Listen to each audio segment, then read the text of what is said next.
The first thing Quabena noticed was the bad smell. It was a mix of sick people, dirty places, and a metallic smell that came from fear. This smell was always with him, a constant reminder of his new, terrible life. Weeks ago, he walked in his village in the sun. He heard the drums beating, and his family laughed. Now all he heard was the ship creaking and waves hitting the sides.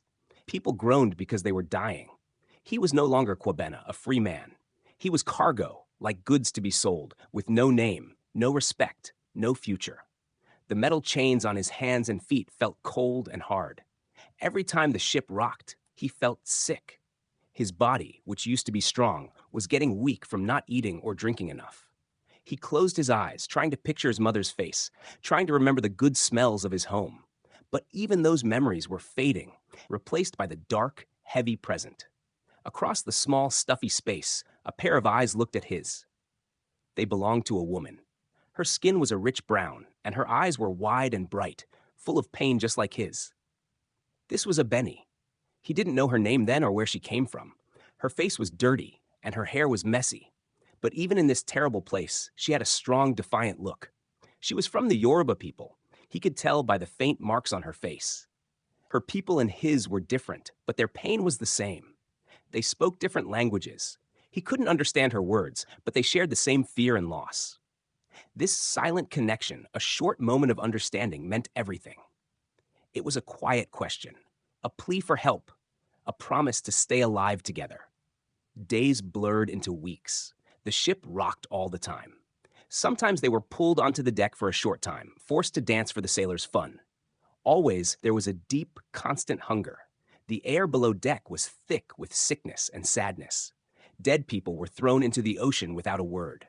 Quabena watched, feeling numb, as a small boy like his youngest brother was thrown overboard.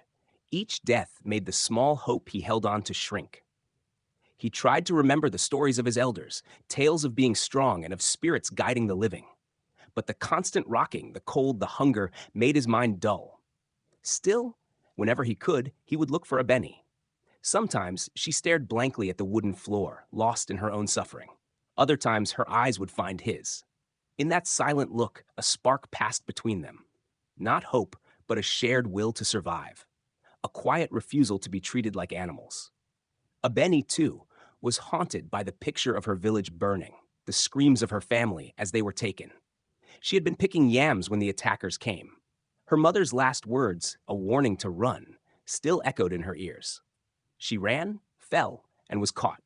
Her struggle was useless against the strong hands that tied her. Now, the smell of the ocean, which used to mean freedom in her people's stories, felt like a bad dream. It meant an endless, scary journey into the unknown. She longed for the smell of wet earth after rain, the strong smell of palm wine, the comforting feeling of her ancestors. Instead, she had the smell of human misery. Her body ached with a constant, dull pain. Her mind drifted in and out, yet she found herself drawn to the man across from her. He was quiet, his face showing deep sadness, but his eyes held a quiet strength, a toughness she knew well. Their shared look held a story of violence and being ripped from home, a story that tied them together more than any chains. One night, a storm hit the ship. They were thrown against the rough wood, the sound of the ocean so loud it hurt.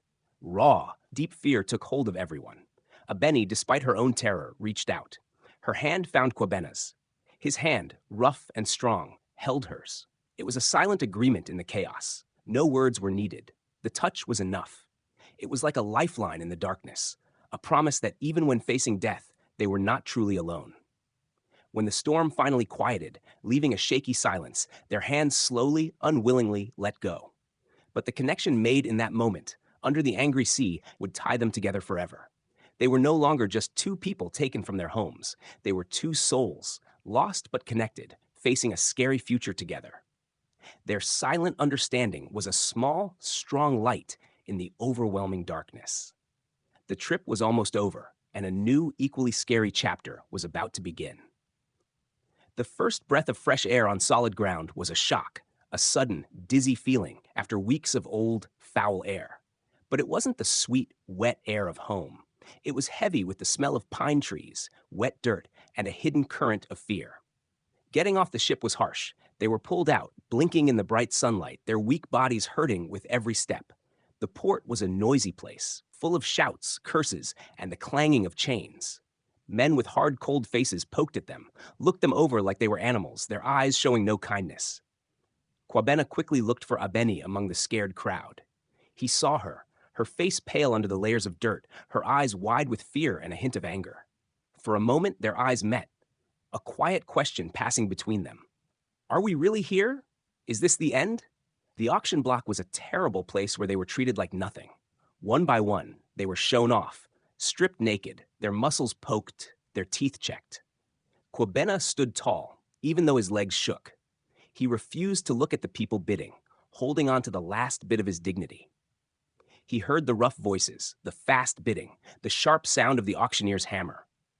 When his name, or rather, the number he was given was called, he was roughly pushed forward. His future was decided by a stranger's whim. He looked back one last time, searching for Abeni. He saw her, just as she was being led onto the block, her eyes darting quickly, searching, maybe, for him. Their eyes met again, a desperate, unspoken goodbye, before they were pulled in different ways, the space between them growing with each painful step. The small comfort of being together was gone, leaving an empty, aching feeling. Quabena found himself on a large farm, a wide land of endless green rows of cotton under a burning sun. The master, a big, red-faced man named Silas, had a loud voice and eyes that held no warmth. The overseer, a thin, whip-holding man named Jebediah, seemed to be cruelty itself. The work started right away, endless and back-breaking. From morning until night, under Jebediah's watchful, hard eyes, Quabena picked cotton. His fingers were raw and bleeding, his back aching all the time. The sun beat down without mercy, making it hard to breathe and blurring his sight. He moved in a haze, kept going only by the need to survive. The slave cabins were small and packed, shared with a dozen other men whose faces showed their tiredness. Their talks were quiet and full of a sadness he knew well. Yet, in the middle of this tiring work, his mind always went back to Abeni. Was she on this farm? Was she safe? He didn't dare ask, didn't dare draw attention to himself. Then, one very hot afternoon, as he bent over the thorny cotton plants, he saw her. She was in a field next to his, her back to him, moving slowly and tiredly. His heart jumped, a sudden, unexpected rush of feeling in his otherwise empty emotional life. It was Abeni. He couldn't mistake her shape, the way she carried herself, even when tired. A strong urge to call out to her, to run to her, swept over him, but he stopped it, knowing the great danger. He slowly straightened up, hoping to catch her eye, but she kept working. He spent the rest of the day stealing glances, trying to find a moment, a sign. Finally, as the sun began to set, painting the sky in fiery colors, she paused, straightening her own back, and her eyes, as if pulled by an invisible thread, found his. It was just a glance, quick and stolen, but it said a lot. There was recognition, surprise, and then a deep sadness. The heavy weight of their separate but equally harsh lives pressed down on them. They were separated by rows of cotton, by the quiet, always present threat of the overseer, by the wide gap of their captivity. Yet, in that single look, a weak thread of connection started again. From that day on, these stolen glances became their lifeline. During short water breaks, across the fields as they worked, on the dusty paths back to the cabins at night, their eyes would meet. Sometimes it was just a quick nod, a shared sigh of tiredness. Other times, a more complex message would pass between them, a small concern, a spark of defiance, a quiet question about the other's well-being. They developed a silent language, a subtle nod, a brief lowering of the eyes, a tiny, almost unseen shift of the head. These gestures, born from desperation and the absolute need to be secret, became their hidden code. One evening, as they were being herded back to their cabins, Quabena saw her stumble, her steps unsteady. A sudden, sharp pain went through him. He saw Jebediah, his whip in his hand, watching her with a cruel smirk. Quabena, without thinking, purposely stumbled, causing a small disturbance. The overseer's attention went to him, and he got a harsh shove and a warning glare. But it gave Abeni a few precious seconds to recover. As they passed, her eyes met his, and he saw a flicker of thanks, a quiet understanding of his small, risky act to protect her. He knew then, with a certainty that settled deep in his heart, that their connection was not just a passing comfort, but a basic need. They were like two separate branches, harshly cut from their roots. But their wish to hold on to each other, to find comfort in their shared suffering, was becoming a strong, dangerous force. The unspoken promise of their first meeting on the ship, the feeling of two spirits connecting, was slowly, carefully growing into something deeper and more dangerous in the harsh world of the southern farm. Their secret meetings began slowly, like the first shy vines reaching for something to hold onto in rocky ground. It started with longer bathroom breaks in the tall weeds at the edge of the fields, or staying a moment too long after the small dinner, hoping to catch a glimpse, to share a few more meaningful looks. Their silent language grew better, a careful dance of hand signs. A slight nod meant, "Are you well?" A small shrug meant, "As well as can be expected." But these quick moments were not enough. The quiet longing, the aching need to be together, grew too strong to hold back. Quabena felt it like a physical pain in his chest, a constant need to be near her, to hear her voice, even if he didn't understand the words. Abeni, too, wanted the comfort of his presence. His quiet strength made her tired soul feel better. Their escapes into the dark of night became their only safe place. The woods next to the farm were dark and thick, full of unseen animals moving and leaves whispering. Under the dark sky with no moon, they would slip away from their cabins, guided by the faint sounds of crickets and a distant owl. Their first real meeting in the woods was careful, almost awkward. They stood a respectful distance apart. The unspoken weight of their shared pain and their growing affection hung heavy in the air. Quabena, remembering the few English words he had learned, whispered, "Are you well?" Abeni, her eyes shining in the dim light, answered in her Yoruba language, a soft flow of sounds he couldn't understand. But her gentle tone, the warmth in her eyes, clearly told him what she meant. "Yes, now that you are here." As weeks turned into months, their secret meetings made their bond deeper. They shared what little food they could hide, a stolen piece of cornbread, a handful of berries from the woods. They spoke in quiet voices, each in their own language.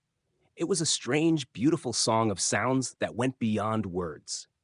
Quabena would talk about the stars, tell stories of his Akan ancestors, their struggles and victories. Abeni would tell tales of Yoruba gods, of lively market days and special ceremonies. They didn't understand the words, but they understood the feelings, the longing for home, the sadness for what was lost. More than words, it was the shared silences, the comfort of simply being together, that truly connected them.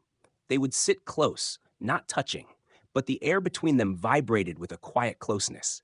His hand would be near hers, a silent invitation, a desire for touch that was both forbidden and deeply wanted.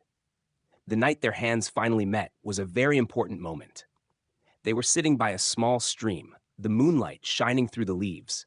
Abeni reached out, her fingers gently touching his. A shock, like lightning, went through Quabena. He took her hand, his thumb gently tracing the lines on her palm. It was a very tender gesture, a quiet promise to stand together in a world meant to break them. From then on, they touched more often, more intimately. A comforting squeeze of the hand, a quick brush of shoulders as they walked side by side in the darkness. Their affection grew into a love that defied the harshness of their lives. It was a flickering ember in the vast, cold emptiness of their lives. It was a fragile, dangerous thing, but it was theirs, a secret world built on stolen moments and quiet promises. But love, especially forbidden love, is rarely a secret for long in a place where every move is watched, every whisper made louder by fear. Jebediah, the overseer, was a man full of suspicion and cruelty. He had noticed their long glances, the small changes in their routines. He saw the spark in their eyes, something more than just tiredness, a defiance he recognized. One hot summer night, as Quabena and Abeni were going back to their cabins, their hands still clasped from their last precious moments in the woods, the sharp snap of a twig behind them broke their fragile peace. Jebediah stepped out of the shadows, his face twisted into a sneer, his whip already uncoiling. The beating was brutal, endless. The whip sang through the air, each lash tearing at their skin, a burning pain that mirrored their emotional torment. They didn't cry out, not in the way Jebediah wanted, not with pleas for mercy. They gritted their teeth, their eyes locked, a silent agreement to endure. Their love, though discovered, would not be broken. They were dragged, bleeding and barely conscious, to the solitary confinement cells, dark, tiny sheds barely bigger than coffins, designed to crush the spirit. Separated by a thin, broken wall, the darkness was complete. The silence was broken only by the scurrying of unseen creatures and the ragged sound of their painful breathing. Yet even in that suffocating darkness, their connection stayed strong. After hours of terrible silence, a soft, low humming began to come from Abeni's cell. It was a lullaby, old and meaningful, a song that spoke of comfort, of strength, of the spirit that lasts. Kwabena, his body aching with pain, knew it instantly. It was a lullaby his own mother used to sing, a song that went beyond tribes, a tune that had traveled across the vast, scary ocean with them. He joined in, his voice rough and broken, but full of strong determination. The two humming voices mixing imperfectly across the thin wall were a defiant song in the heart of their prison. It was a promise, whispered on the wind of that lullaby, that no matter the chains, no matter the whips, their love, their shared heritage, and their strong spirits would never truly be silenced. The forbidden flame had been found, punished, but not put out. In the darkness, it glowed brighter than ever, a light of hope in a world made for sadness. The scars on their backs were a constant, burning reminder of Jebediah's cruelty, but they also showed that their spirits were not broken. The solitary prison, meant to crush their will, had only made them stronger. Trapped in those dark, suffocating boxes, their shared lullaby had been a strong song, a quiet promise that their love would not be put out. Now, back in the fields, under the merciless sun, their eyes held a new, fierce determination. They would not just live, they would escape. The idea, once a desperate dream, now took root, fed by their shared suffering and the strong fire of their love. Their escape began not with a sudden break, but with careful, secret planning. Every whispered word, every shared look had a hidden meaning. Kwabena, who had learned about the forest when he was young, understood the land deeply. He knew where the North Star was, a guiding light for those seeking freedom. He watched the subtle changes in the wind, the direction of animal paths, the moon's patterns. Abeni, though not a hunter, was good at watching things. She noticed how the overseers patrolled, when the dogs were fed, when house slaves sometimes left gates open. They talked using their special hand signs, making them more detailed. A certain tug on the ear meant tonight. A slight wave of the hand meant follow the river. Their chosen night was dark, moonless, the air heavy with the promise of rain. The farm slept, its oppressors deep in their heavy sleep. Kwabena and Abeni slipped from their cabins, moving silently and quickly like shadows. They met at the edge of the woods, their hearts pounding with both terror and exciting hope. They moved through the thick bushes, Kwabena leading, Abeni following closely. Their hands were clasped, a lifeline in the overwhelming darkness. He guided them by the faint shine of the distant stars, remembering stories of runaway slaves guided by the stars to the north. The air grew heavier, full of moisture, and soon a soft rain began. This was a blessing that would help hide their scent from the tracking dogs. They crawled through thorny bushes and over fallen logs. Their bodies ached, their feet were raw. The sounds of the forest, usually comforting to Kwabena, now seemed to work against them. Every rustle, every snap of a twig became a possible betrayal. Just as the first hint of dawn began to color the eastern sky, a new sound cut through the quiet of the woods, the distant barking of dogs. Their hearts sank. They had been found. Panic threatened to overwhelm them, but Kwabena's grip on Abeni's hand tightened, a silent command to keep moving, to push past the fear. They ran, fueled by adrenaline. Their breathing was rough, their lungs burning. The dogs' barks grew louder, closer, a terrifying sound of pursuit. Then another sound appeared, shouts of men, the thud of horse hooves. Bounty hunters. They scrambled through a thick patch of bushes, coming out onto a narrow, muddy path. Abeni stumbled, twisting her ankle. Kwabena picked her up without hesitation, carrying her as best he could, his strong legs pushing through his tiredness. But the mud was slippery, dangerous. He slipped and they fell, tumbling into a shallow ditch. Suddenly, figures appeared from the trees, dark shapes against the gray dawn. The bounty hunters, their faces grim and determined, were upon them. And then, the worst part. One of the men was a slave from a nearby farm, a man they had often seen at the weekly market, a man who had often shared a short, knowing nod with Kwabena. His face showed shame and fear, and his eyes refused to meet theirs. He had told on them. This discovery was a hard blow, a reminder of how the system slyly turned even the oppressed against each other. Their capture was quick and brutal. They were dragged back, their arms tied, their bodies bruised and aching. The return to the farm was a nightmare. Silas, the master, stood waiting, his face cold and full of anger. Jebediah, the overseer, his eyes shining with mean satisfaction, held his whip ready. The punishment was severe, meant not just to cause pain, but to break their spirits, to serve as a chilling warning to the other slaves. They were beaten openly. Each lash was a burning judgment on their rebellion. The other slaves watched, their faces a mix of sorrow, fear, and powerless anger. Kwabena and Abeni, bleeding and bruised, stared back at their tormentors, their hands reaching for each other, even when tied. They silently refused to give up. But the master's wife, a thin, sharp-faced woman named Martha, had seen the way Kwabena and Abeni looked at each other, the clear bond that went beyond the physical pain. She saw how their eyes met, how they held on to each other, even under the whip. A cold, cruel thought crossed her mind. "Separate them," she ordered, her voice sharp and clear. "Permanently. She's a bad influence. Sell her if you have to the deepest south, anywhere but here." Her words were a chilling announcement, a sentence of emotional death.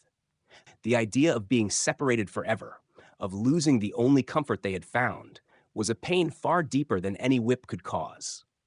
Kwabena's heart twisted with desperate anguish. He looked at Abeni, and in her eyes he saw not just despair, but a quiet, dawning understanding of the complete emptiness that lay before them. The river, which had promised freedom, had instead led them back to a deeper hell. The master's wife's order hung over them like a death sentence. The threat of being separated forever, of being ripped apart from the only soul who understood their suffering, bothered them more than the physical pain of their wounds. Every day, Abeni lived with the constant fear that a cart would arrive, and she would be forced onto it, taken away to some unknown hell, leaving Kwabena behind forever. Kwabena, too, felt constant worry. His eyes always scanned the horizon, dreading the moment he would see her disappear from his sight. They stole what moments they could, sharing desperate, longing glances across the cotton fields. Their silent language now had a deep urgency. Days turned into weeks. Each day was a small break, a fragile win against the coming threat. The master, maybe busy with other things or just waiting for the right moment, had not yet acted on his wife's demand. But the constant tension was torture itself. Abeni found herself more and more tired. The never-ending work in the fields made her weariness even worse, a tiredness that sank deep into her bones. Her stomach often felt sick, and the morning light, once a source of quiet dread, now brought a wave of sickness that left her weak and shaking. She thought it was just from the whipping, the worry, the bad food. Then, one very hot afternoon, as she bent over the rows of cotton, she felt a deep, clear change inside her body. It wasn't the dull ache of tiredness or the familiar hunger pang. It was something deeper, a feeling that matched old, natural knowledge. A jolt went through her. She slowly straightened up, her hand instinctively going to her belly. Could it be? The thought, quick and terrifying, filled her with a dizzying mix of fear and a fragile, unexpected hope. She had known her body's cycles since she was a girl, and the signs, though small, were clear. She was pregnant, their child.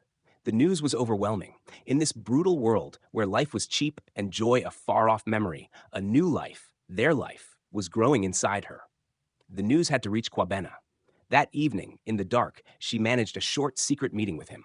Her voice was barely a whisper, trembling with emotion. "Kwabena," she breathed, her hand reaching for his, guiding it to her slightly swelling stomach.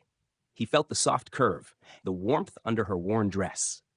He looked at her, his brow furrowed with confusion, then a growing understanding, and finally, a deep, almost unbelievable joy. He couldn't speak, the words stuck in his throat. He just stared at her, his eyes wide with wonder.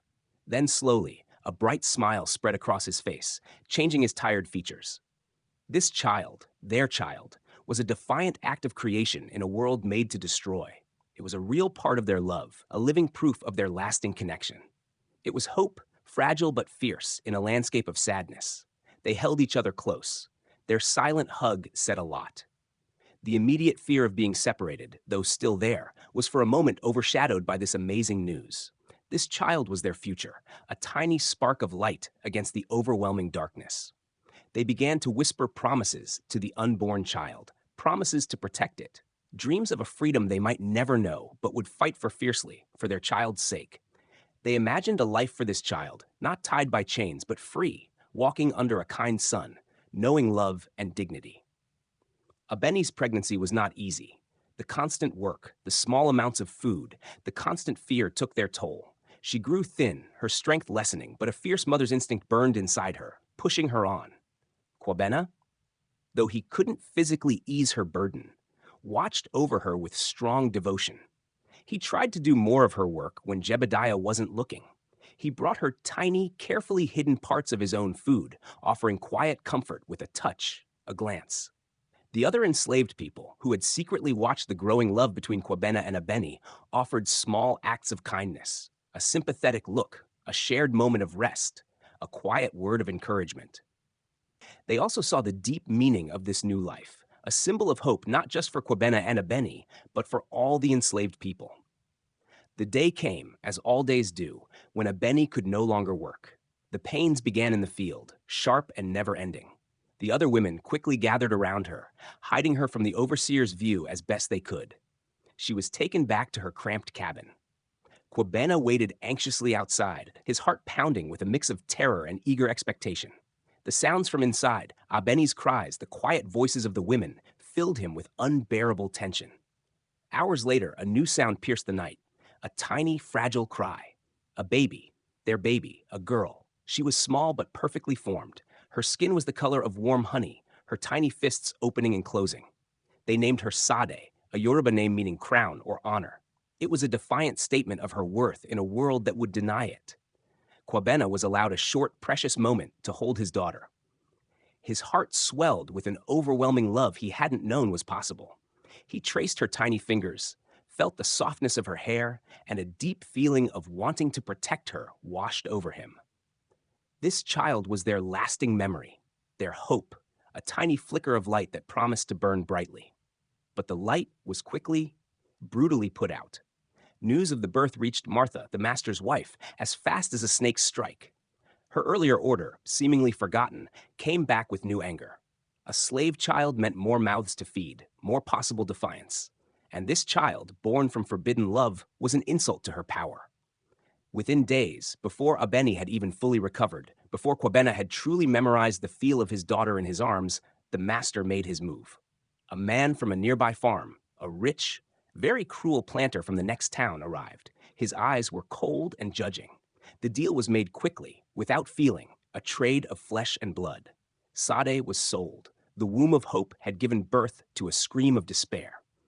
The morning was cloudy, heavy with the promise of rain, just like the sad feeling that had settled over the farm.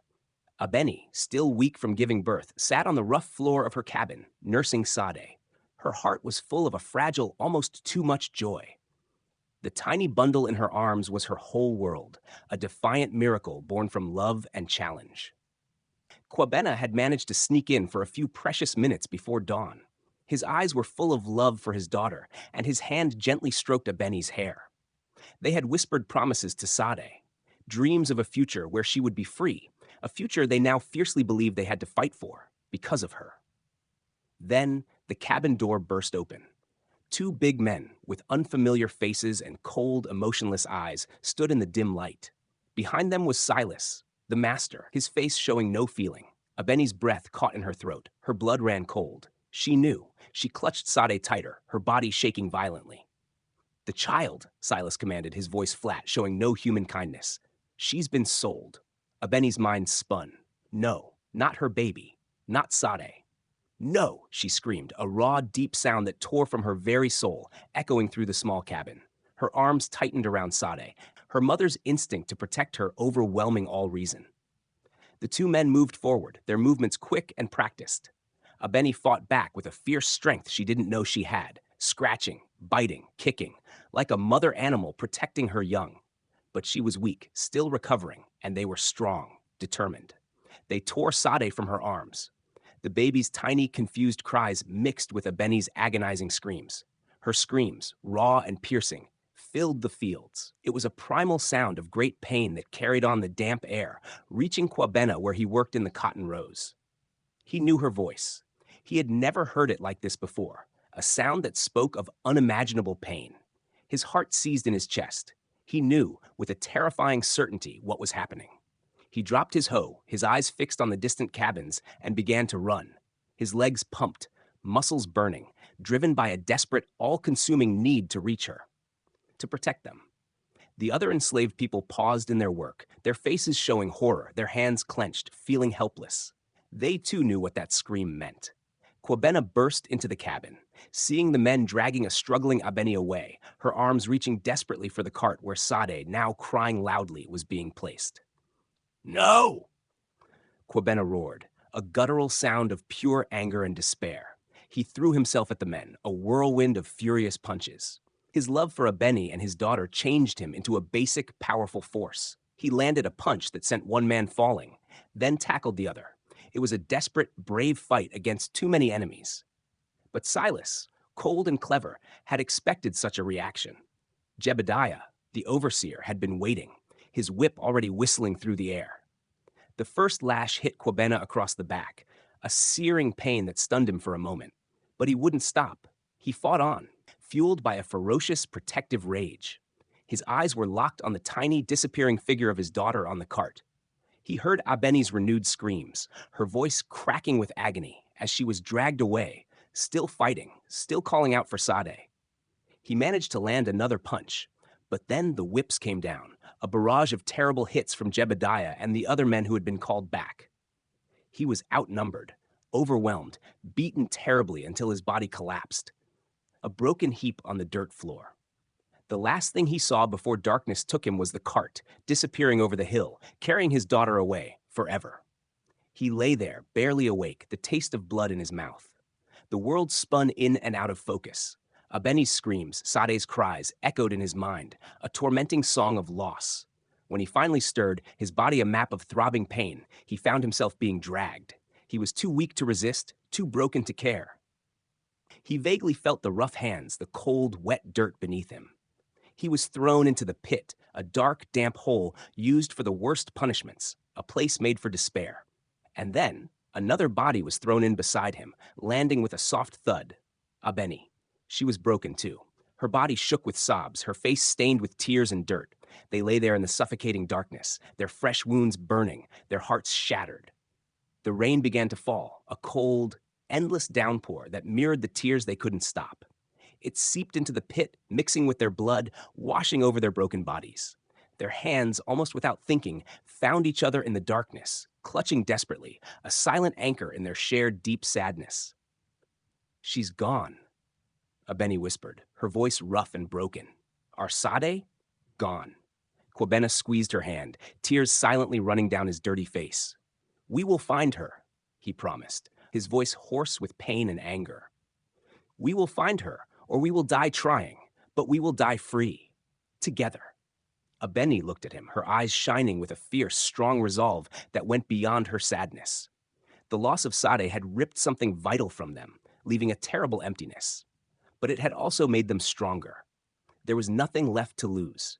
They had been stripped of everything, their home, their freedom, their child. Now only one thing remained, their choice of how their lives would end. In the cold, rain-soaked darkness of the pit, among their broken hopes and bodies, Kwabena and Abeni made a serious promise, a sacred agreement made in blood and tears. They would rather die free than live another day in chains. The screams in the rain had marked not the end, but the desperate, terrifying start of their final act of defiance. The pit was like a grave, damp and suffocating, its walls wet from the endless rain that had started the night Sade was taken. Kwabena and Abeni lay huddled together, their bodies aching, their spirits emptied by grief. The smell of wet earth and their own drying blood filled the air. There was no light, no warmth, only the crushing weight of their loss. But in that deep sadness, a cold, light, determined spark began to light up. Their promise from the night before echoed in their minds, a chilling chant, "Die free, together." There was no going back from that promise. They had been stripped of everything worth living for. Now they would take back the one thing they still had, the choice of their own ending. Escaping the pit itself was not the main goal. Escaping life in chains was. They waited, biding their time, gathering their strength. The guards, perhaps thinking the pit would completely break them, became less careful. A single meal, a small portion of thin porridge, was lowered twice a day. They ate just enough to keep their bodies working, saving their remaining energy for the dangerous journey ahead. Abeni's movements were still stiff, her back a map of fresh red marks, but her eyes held a fierce, strong determination. Kwabena, though physically stronger, felt the emotional burden of their loss just as much. The image of Sade's tiny face, her cries fading into the distance, was a constant pain. One night, the storm came back with great force. Thunder cracked overhead, shaking the ground, and lightning flashed across the sky, briefly lighting up their damp prison. The rain poured down, a never-ending drumbeat against the earth, turning the farm into a muddy, messy place. This was their chance. Amidst the deafening sound of the storm, they began to work. The pit itself was made of roughly put-together logs and packed dirt. Kwabena, despite his injuries, found a loose part in the wooden planks that formed part of the pit's ceiling.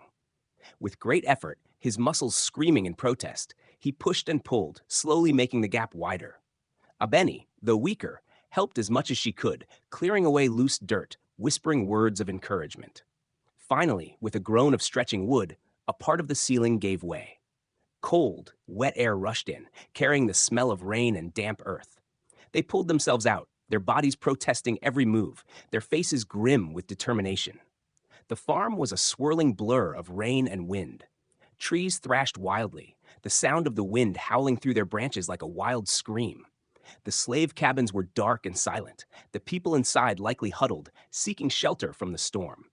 No one moved. This storm, which might have filled others with dread, was their unexpected friend, hiding their escape. They moved like ghosts through the pouring rain, their shapes barely visible in the driving water.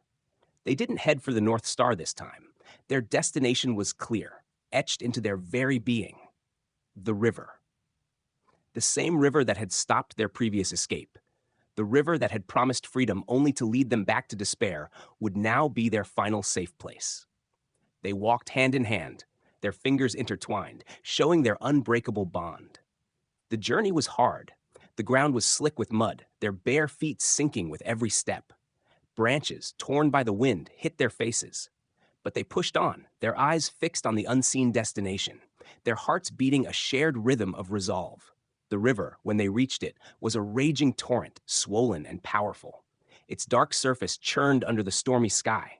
Lightning flashed, for a moment lighting up the dangerous currents, the trash swirling in its embrace. It looked threatening, unforgiving, a fitting mirror for the bitterness in their hearts. They paused at the bank. The roaring water was a deafening sound. They looked at each other, their faces streaked with rain and tears that looked the same as the rain. There was no fear in their eyes, only a deep, heartbreaking peace, a quiet acceptance. They had chosen this. This was their last, defiant act. Abeni reached down to her waist, where, even after all this time, she still wore a string of small, polished beads, a gift from her mother on the day she became a woman.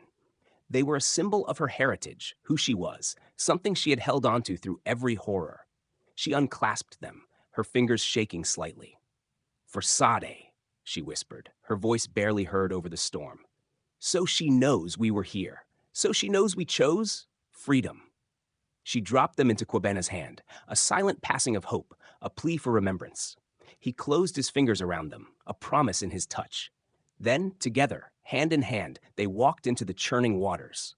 The cold shock wrapped around them, taking their breath away.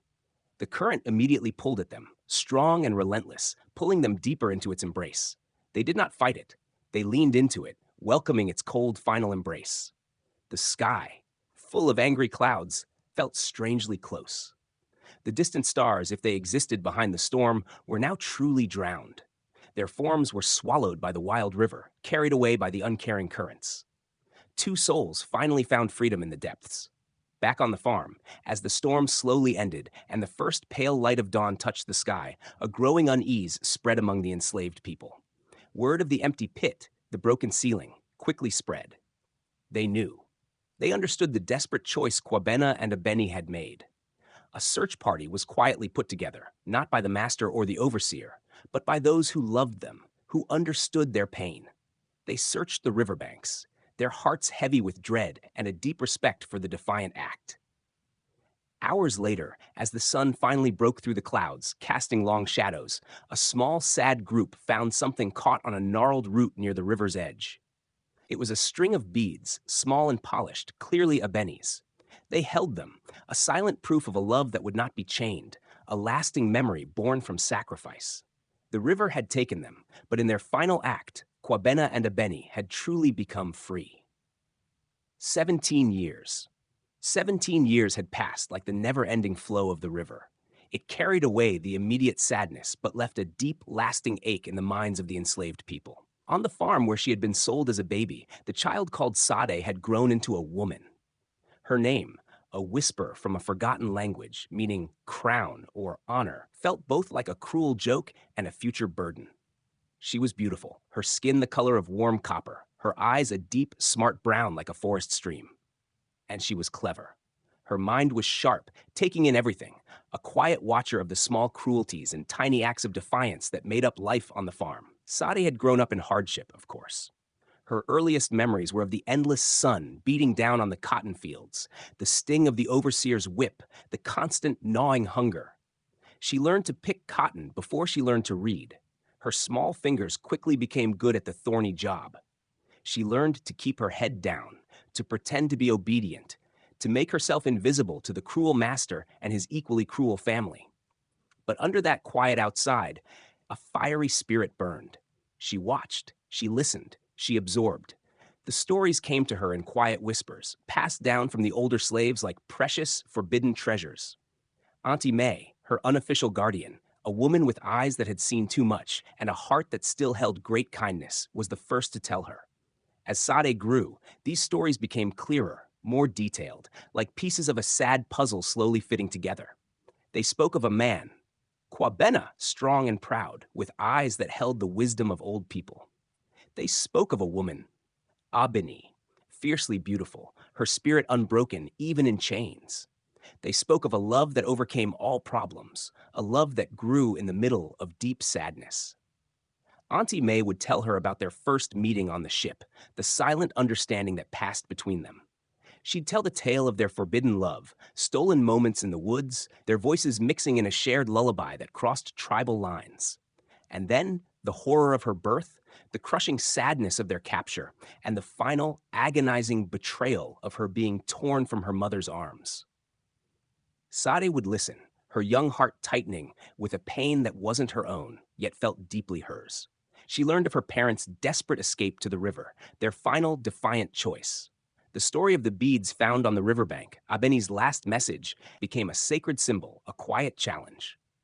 As she grew older, the whispered stories ignited a quiet rage within her. It wasn't the sudden wild anger of a child, but a deep simmering fury, cold and precise, that settled in her bones. She would watch the master of her farm, a man named Thomas.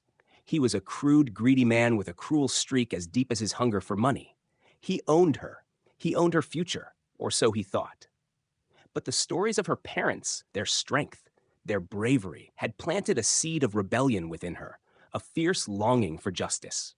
She began to connect the dots, to understand the linked fates of her birth parents and the man who now held her captive. He was the one who had bought her. He was the one who had made her parents suffer, who had ripped her from their arms. He was the cause of their tragedy. Sade was smart, quick to learn. She watched the master's habits, his weaknesses, the rhythm of his days. She learned to read, secretly, carefully, from scraps of old newspapers and thrown away books. Her mind took in every word, every idea of freedom and justice she could find. She learned to write, her hand aching but determined, tracing letters in the dirt with a stick when no one was watching. These were weapons, she knew instinctively, against the lack of knowledge and powerlessness that were forced upon her people. She learned to sew, to cook, to clean the house with a skill that earned her grudging approval from the mistress. This allowed her to go to parts of the house forbidden to most field workers. She made herself essential, always with a secret goal. The master, Thomas, began to notice her, not just as another worker, but as something more. He saw her beauty, the grace in her movements, the quiet intelligence in her eyes that she carefully hid with a humble look. Said felt his gaze, cold and wanting, staying on her. A shiver of disgust would run through her, but she forced herself to meet his gaze with a carefully practiced obedience, an emptiness that showed nothing of the storm inside her. She knew this man. She knew his type. He saw only a beautiful, obedient slave, ready to be taken. He didn't see the daughter of Quebena and Ebeni, formed in fire and tears, simmering with a righteous desire for revenge. Her heart burned with a quiet rage, a silent, unyielding fire. Every whipping she saw, every moan of pain from the fields, every sad sigh from the slave cabins fed this fire. She thought of her mother's screams, her father's defiant last stand. Their spirits, she believed, flowed through her veins, whispering of bravery, demanding payment. She would not die in the river like them. She would not be broken. She would honor their sacrifice, not by joining them in death, but by living and by striking a blow against the very system that had stolen them from her. The baby called Sade, the orphaned child of love and sadness, was quietly, carefully making a path to a showdown, a path that would lead her directly to the heart of the monster that had destroyed her family. The master's interest in Sade was a slow, harmful burn, carefully made stronger by her. It wasn't a sudden, strong love affair, but a planned, deliberate taking down of his defenses. She understood how such a man thought. He wanted control, praise, and a pretty woman who would do what he wanted without question. Sade became a mirror, showing him only what he wanted to see. Her movements were always graceful, her presence quiet but clear. She dressed simply, but made sure her few clothes were clean and ironed, making her natural beauty stand out without drawing too much attention. When she served him, her fingers would brush his just long enough to make him notice, then pull back. Her eyes, usually looking down, would sometimes lift to meet his for a quick moment, hinting at something deeper, more alluring, before looking away. She learned his daily habits, his moods, the exact moment his guard was lowest, usually after a long day of drinking and boasting. She would sit near him, pretending to do some housework, but her presence was a constant, subtle invitation. He would start talking to her more often, at first about farm matters, then about his own worries, his frustrations, how important he was. She listened carefully, offering soft sounds of agreement, a sympathetic glance, or a well-placed, subtle question that encouraged him to keep talking. She pretended to admire his wisdom, his strength, his generosity. Words that felt like poison on her tongue, but were like honey to his ears. Each word, each gesture, was a thread in the complex web she was weaving around him. The other enslaved people, especially the women who had suffered from Thomas's unwanted attention, watched Sade with a mix of fear, sorrow, and quiet dread. Auntie May, her face showing a lifetime of hard-won wisdom, pulled Sade aside one evening.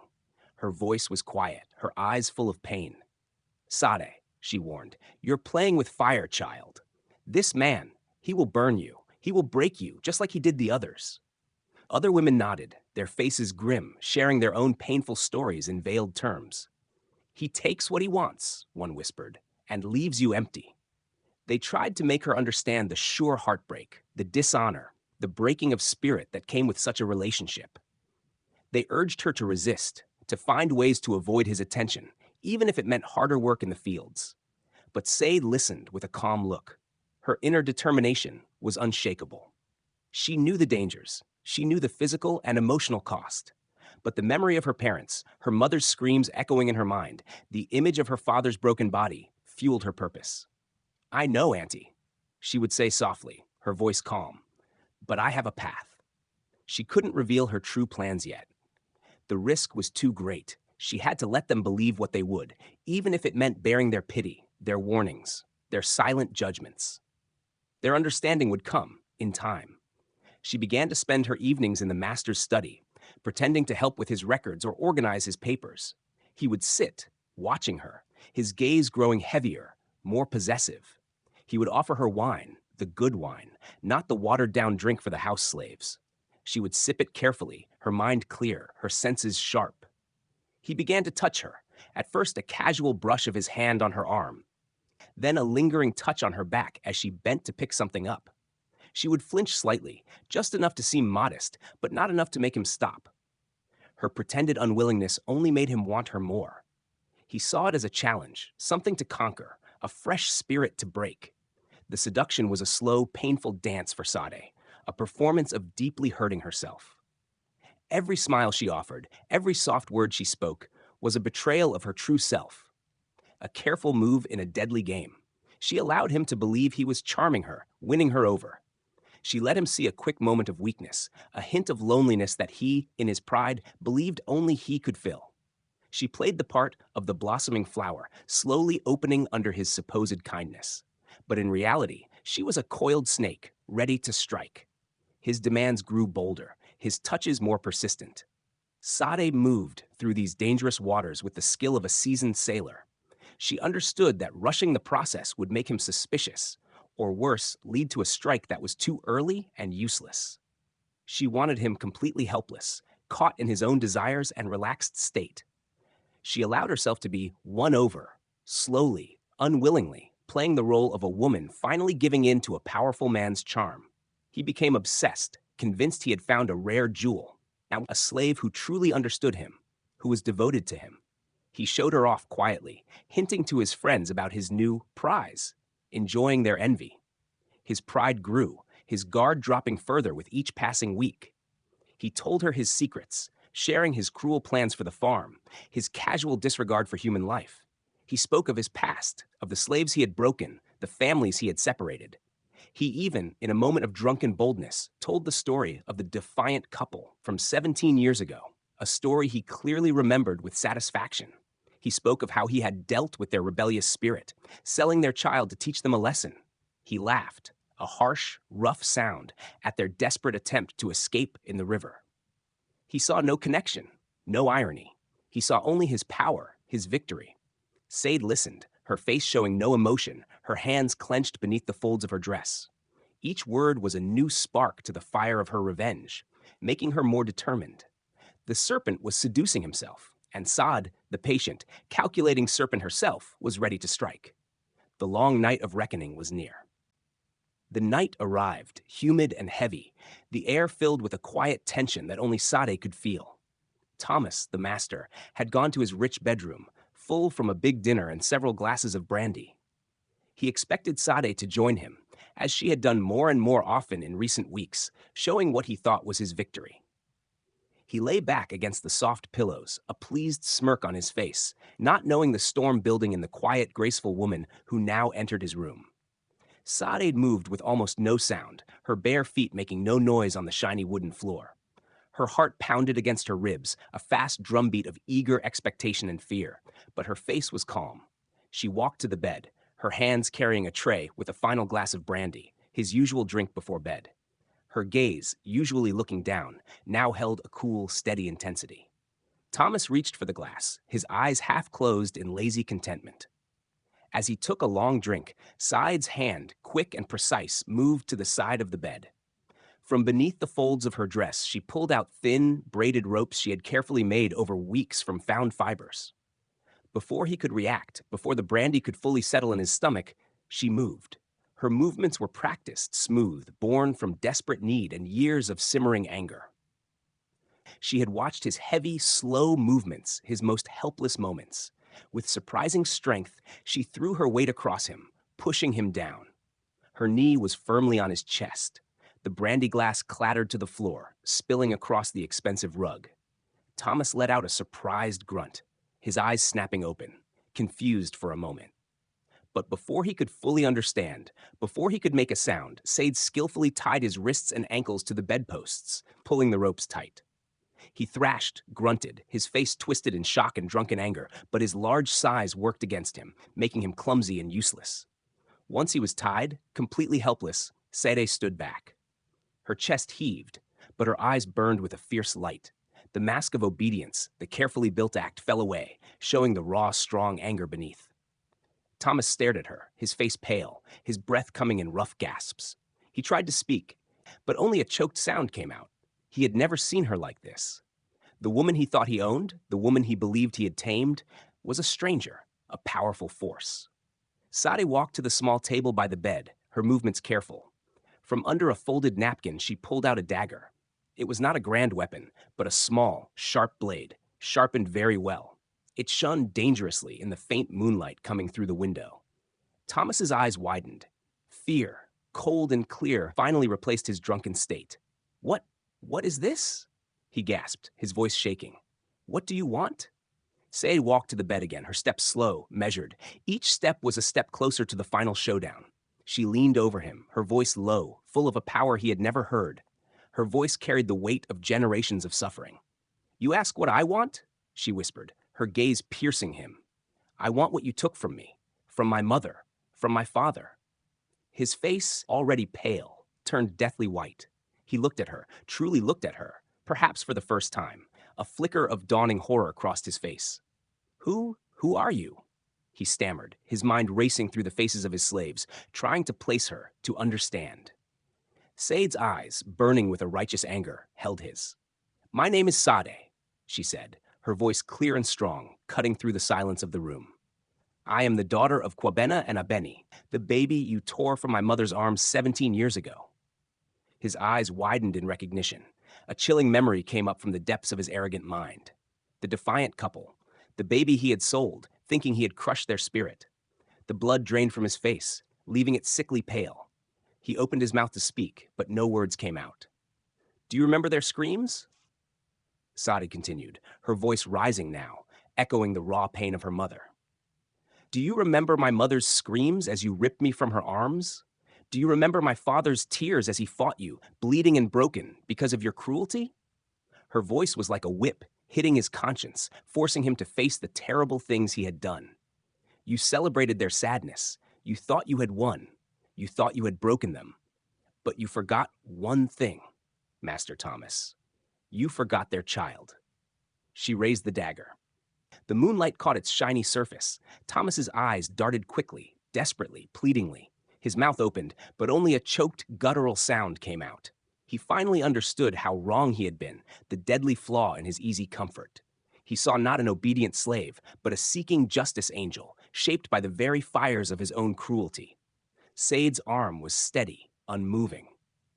This is for my mother's screams, she stated, her voice ringing with the pain of years, and my father's tears. She brought the dagger down, swift and clean, a single deciding strike. The immediate silence that followed was deep and complete.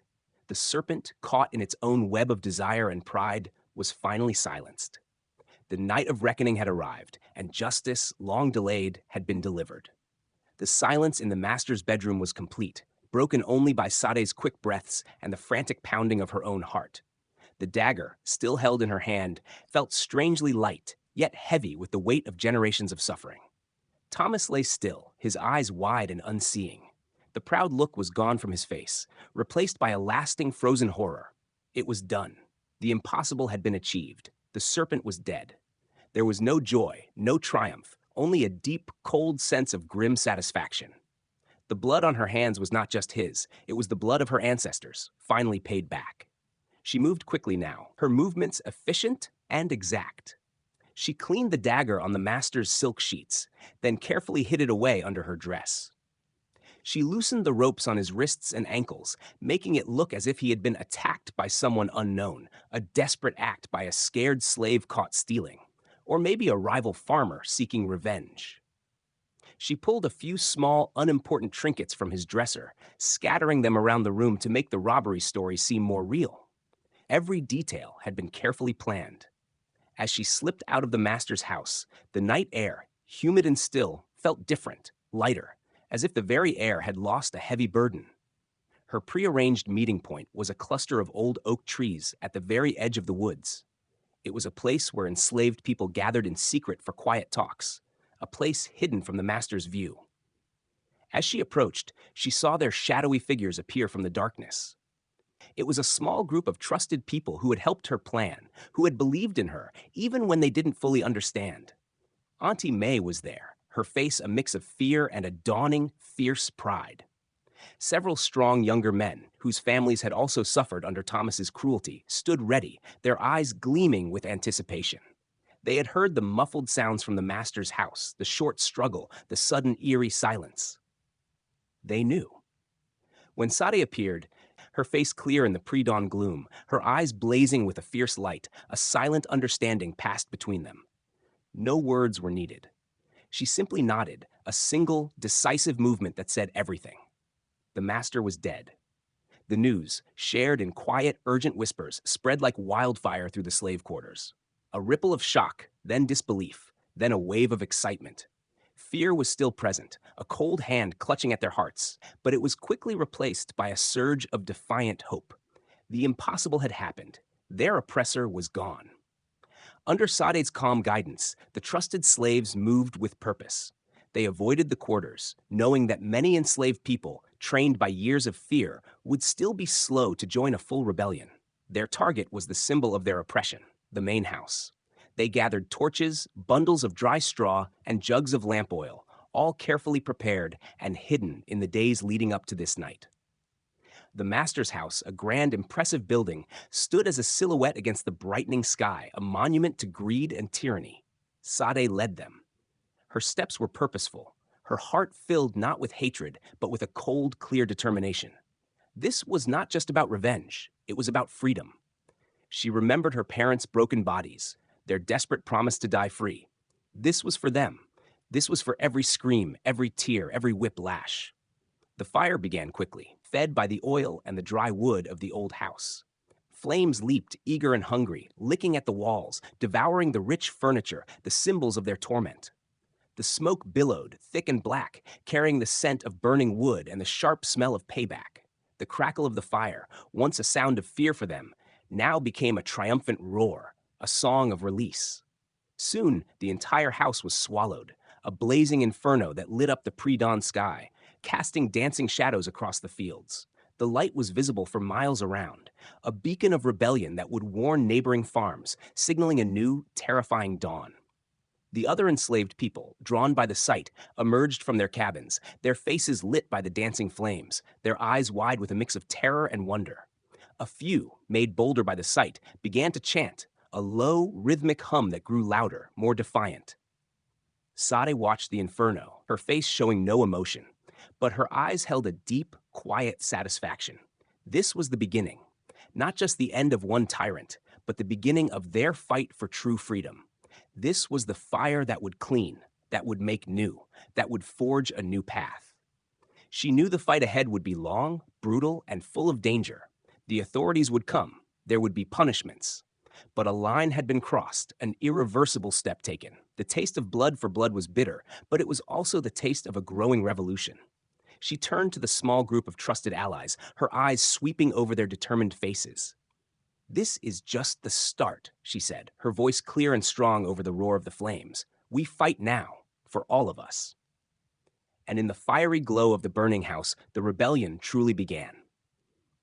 The days after the burning of Thomas's farm were a rush of careful chaos and desperate action. The news of the master's death and the fiery destruction of his house spread through nearby lands like a shockwave, causing both fear and a new hope among enslaved communities. The white landowners, full of fear and anger, immediately sent out heavily armed police and bounty hunters. The response was quick and harsh. Sade, however, had expected this. The burning of the house was not just random revenge, but a clear sign, a trigger. Before the flames had even fully died down, she had led her main group of trusted helpers deep into the vast old forests. It was a maze of winding paths and thick bushes that few white men dared to enter. She used the knowledge passed down by her father, Kwabena, and the sharp observation skills she had learned over years. They moved silently, quickly, relying on hidden stashes of food and water. Their survival depended on their cleverness and their unity. Word of the uprising spread through the secret networks of enslaved people. Some, frozen by fear or the sheer weight of years of being held down, stayed on their farms, hoping to avoid punishment. But many, seeing the impossible achieved, seeing a real spark of defiance, made the dangerous choice to join Sade. They risked everything, slipping away from their masters in the dark, guided by quiet directions and the distant memory of the burning house. Sade's leadership was steady. She was not a queen, but a planner, a fierce protector. She organized them, taught them how to live in the forest, how to be silent, and how important complete loyalty was. They raided isolated barns for food, freed small groups of enslaved people from smaller, less guarded farms, and sometimes, when trapped, fought back with a fierce strength born from desperation. They became like ghosts, hard to catch and terrifying to those who used to oppress them. The authorities, used to people simply obeying, were confused and enraged. They hunted Sade and her growing group without rest. But the forest became their safe place, their strong, unbreakable fort. Weeks turned into months. The rebellion, though small in numbers compared to the great power of the slave-owning states, was a constant bother to them, a terrifying symbol of what could happen if their control weakened. Sade was not aiming for a full-scale war against the whole system. She understood how few they were. Her goal was to create a free zone, a refuge, and, more importantly, to light a fire of hope and resistance that would spread through stories, whispered from one generation to the next. Finally, through sheer determination, cleverness, and the help of hidden friends within the growing movement to end slavery, Sade and her people found their way north to the dangerous, uncertain freedom of the northern states and, for some, beyond into Canada. The journey was full of unthinkable dangers: betrayal, starvation, terrible weather, and the constant threat of being caught again. Many were lost along the way, dying from tiredness or caught by cruel bounty hunters. But Sade endured, carrying the burden of leadership, the weight of her parents' sacrifice, and the hopes of her people. Years passed. Sade settled in a small community of free black people in the north, far from the horrors of the south. But she never forgot. The fire of her parents' love, the pain of their loss, and the righteous anger of their revenge continued to burn inside her.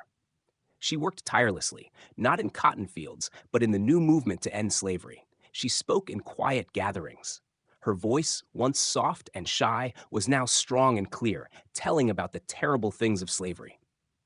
She became a storyteller, a living proof of strength. One quiet afternoon, years after she herself was free, Sade returned to the river. Not the immediate part of the water by the now empty farm, but a more distant, pure section further upstream. It was a place where the water flowed clear and clean, not burdened by the sad memories of the past. The forest here was old and peaceful. The sun shone through the leaves, and the air was filled with the gentle sound of the water. She carried 2 stones, smooth and round, that she had carefully carved herself. On one she had etched the symbol of the Akan people, a crescent moon, a quiet prayer for Kwabena. On the other, the complex pattern of the Yoruba Adinkra, a symbol of not giving up, a tribute to Abeni. She stood at the river's edge, the cool water touching her feet. She looked at the 2 stones in her hand. She closed her eyes, and in her mind she saw them. Kwabena and Abeni, hand in hand, walking into the churning water, their faces calm in their chosen death. She saw her mother's beautiful face, heard her father's brave roar, felt the echoes of their love. A single tear ran down her cheek, but it was not a tear of sadness, but of deep thanks and fierce pride. With a deep breath, Sade opened her eyes. "Kwabena Abeni," she whispered. Her voice carried on the gentle breeze. "You did not die for nothing. Your sacrifice gave me strength. Your love gave me courage." She gently tossed the 2 carved stones into the river. They fell beneath the surface with a soft splash, sending ripples across the water, then sank, becoming one with the river, with the earth, with the lasting memory of their defiance. Sade promised then, to the river, to her ancestors, to herself, "I will tell your story to every child, every free child, and every child who still dreams of freedom. They will know your names. They will know your love. They will know your courage." And she did. She became a light of remembrance, making sure that the legacy of Kwabena and Abeni, a legacy formed in fire and freed in blood, lived on.